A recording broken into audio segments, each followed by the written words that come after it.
Hi ഉളപ്പ് ഇഡലിക്കട കണ്ടു.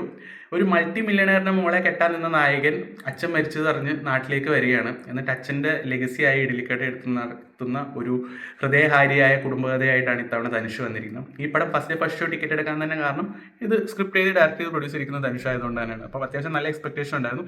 പക്ഷേ പടം കണ്ടു കഴിഞ്ഞപ്പോൾ ഒരു ഉസ്താദ് ഹോട്ടലിൻ്റെ ഒരു തമിഴ് വേർഷൻ എന്നുള്ള രീതിയിലാണ് എനിക്ക് തോന്നിയത്. കാരണം ഇവിടുന്ന് കാറ്ററിംഗ് പഠിച്ചിട്ട് പുറത്ത് പോയി സെറ്റിലായ നായകൻ തിരിച്ചു വന്നിട്ട് അച്ഛൻ്റെ ലെഗസി എന്താണോ അതെടുത്ത് നടത്തി പോകുന്നു. അപ്പോൾ അതാണ് കഥയുടെ ഇതിവൃത്തം. ഇതിൻ്റെ ബാക്കി ഇനി എന്താ ഉണ്ടാവാൻ പോകുന്നതെന്ന് നിങ്ങൾക്ക് ഈ വൺ ലൈനർ കേട്ടപ്പോൾ തന്നെ മനസ്സിലായിട്ടുണ്ടാവും. അപ്പം പ്രെറ്റി മച്ച് പ്രെഡിക്റ്റബിൾ ആയിട്ടുള്ള കഥ. മേക്കിംഗ് ഒക്കെ കുഴപ്പമില്ല. പിന്നെ പെർഫോമൻസിൻ്റെ കാര്യമായാലും ധനുഷിന് കേക്ക് വർക്കാണ് ഈ റോൾ എന്നൊക്കെ പറയുന്നത്. പിന്നെ നിത്യാമേനും എല്ലാവരും നന്നായിട്ട് പെർഫോം ചെയ്തിട്ടുണ്ട്. പെർഫോമൻസിൻ്റെ കാര്യത്തിലൊന്നും പ്രശ്നമൊന്നുമില്ല. വാച്ചബിൾ ആണ് പടം. പക്ഷേ എന്നാൽ കൂടി ഒരു പുതുമയില്ലാത്ത കഥ. അതുകൊണ്ട് തന്നെ എനിക്ക് യാതൊരു ഇമ്പാക്റ്റും തോന്നിയില്ല. ഈ പടം തിയേറ്ററിൽ കാണണമെന്ന് വെച്ചാൽ ഞാൻ പറയും വേണ്ട, OTT എല്ലാവർക്കും കണ്ടാൽ മതിയായിരിക്കും. കാരണം അങ്ങനെ തിയേറ്റർ വർത്തിയായിട്ടുള്ള ഒരു പടമായിട്ട് എനിക്ക് തോന്നിയില്ല. ജസ്റ്റ് ഒരു ഫീൽ ഗുഡ് പടം. നിങ്ങൾക്ക് ഇനി അതാ വേറെ പടമൊന്നും ഇല്ലെങ്കിൽ വേണേൽ പോയി കാണാം.